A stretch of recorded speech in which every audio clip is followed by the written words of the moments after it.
Quand on prononce certaines prières à cet endroit précis, elles ont plus de chances d'être exaucées.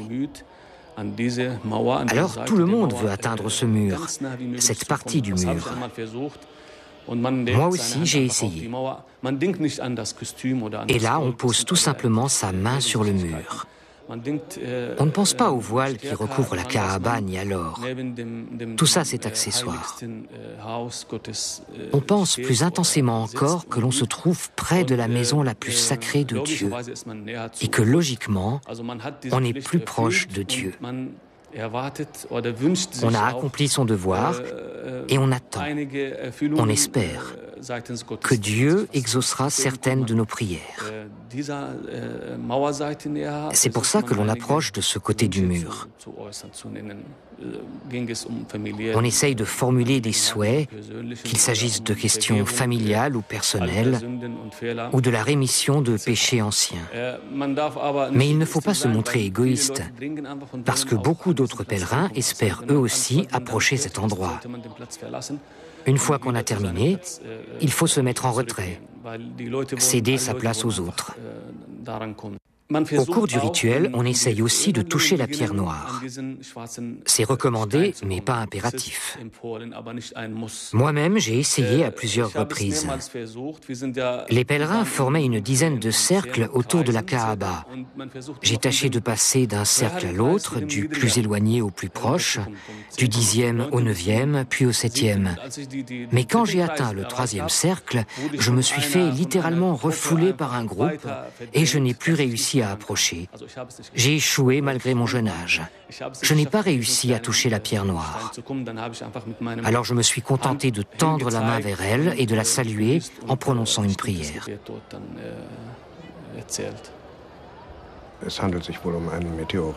La pierre noire n'est autre qu'une météorite qui est aujourd'hui enchâssée dans un grand cadre d'argent. Dans les descriptions, elle est dépeinte comme une pierre noire et lisse, plus lisse que le basalte qui constitue la Kaaba. La météorite, qui par définition tombe du ciel, confère une importance toute particulière au lieu où elle est tombée. Elle représente le lien entre le ciel et la terre. À l'époque pré-islamique, elle symbolisait déjà la présence du divin dans la Kaaba. Cette météorite a été laissée en place par le prophète Mahomet. De son vivant, la Kaaba a dû être reconstruite suite à une inondation et le prophète a fait sceller à nouveau la pierre noire à la place qui avait toujours été la sienne.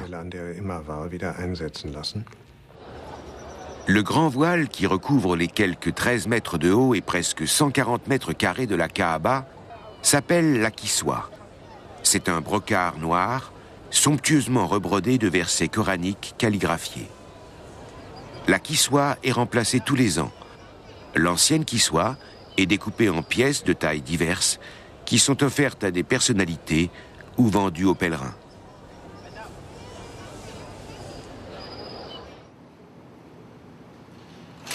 Dans l'usine d'État saoudienne qui lui est dédiée, on travaille toute l'année aux broderies du nouveau voile.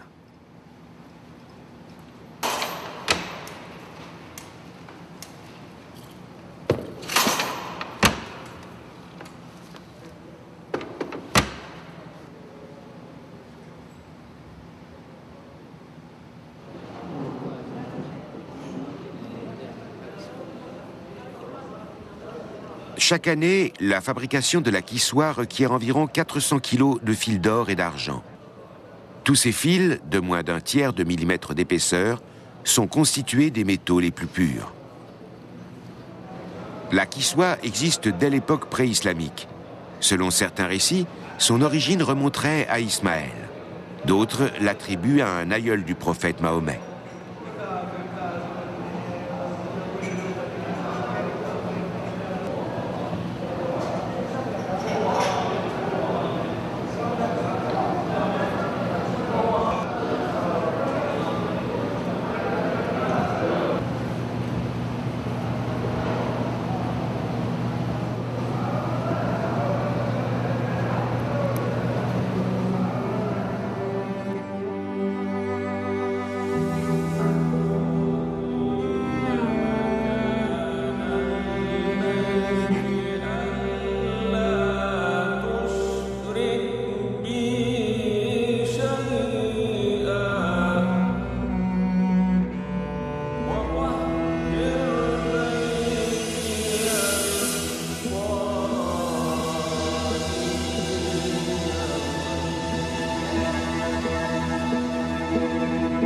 Le patriarche Abraham engendre 2 fils avec 2 femmes différentes.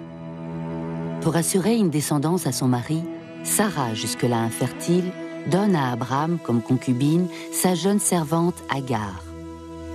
L'esclave égyptienne met au monde un fils, Ismaël.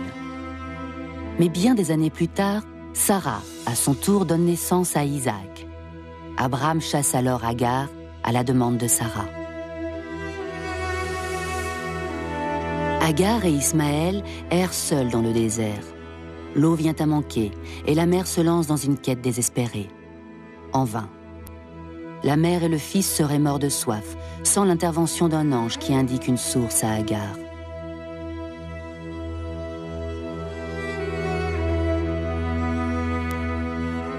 Ce récit, tiré de la Torah juive, l'islam le transpose à la Mecque. L'un des rites du Hadj commémore l'errance d'Agar qui cherche de l'eau.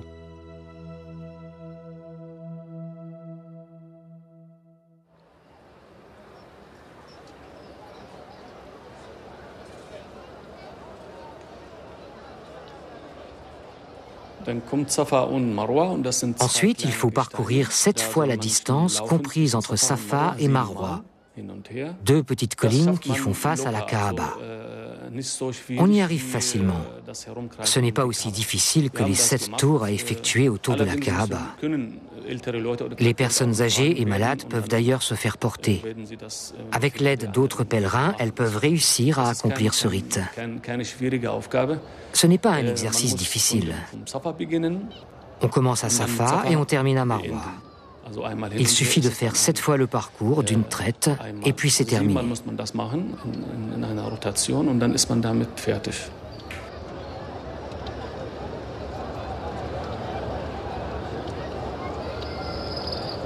Au 9e jour du mois du grand pèlerinage, une fois accomplis les différents rites à la Kaaba et entre les collines de Safa et Marwa, tous les pèlerins quittent la Mecque pour rejoindre Arafat, le mont de la Miséricorde, à 21 km de là. Le summum du Hadj, c'est cette station à Arafat, et non pas les 7 tours autour de la Kaaba, comme le pensent à tort beaucoup de non-musulmans. Le prophète Mahomet lui-même a dit « Le Hadj, c'est Arafat ». Car c'est à Arafat, et à Arafat seulement, que Allah accorde aux musulmans la rémission de tous les péchés accumulés durant sa vie. La Umrah, le petit pèlerinage, peut être accompli à n'importe quelle époque de l'année. Le Hadj, quant à lui, ne peut s'effectuer qu'une fois par an, lors du mois du pèlerinage, déterminé selon le calendrier lunaire. Le mont Arafat est vraiment le summum. C'est le point culminant. Aux yeux de la loi religieuse aussi. Au cours de toutes les étapes du Hajj, si l'on ne parvient pas à accomplir convenablement certains rites, ou si l'on manque à certains devoirs, on a toujours la possibilité de se racheter par des prières, des petits sacrifices ou des aumônes. Mais si on ne va pas à Arafat, ça annule tout le pèlerinage. Aller à Arafat, c'est une obligation.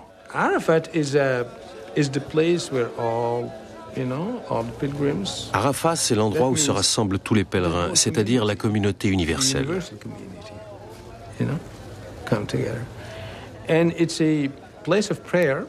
C'est un lieu de prière. C'est aussi l'endroit où l'on demande pardon à Dieu.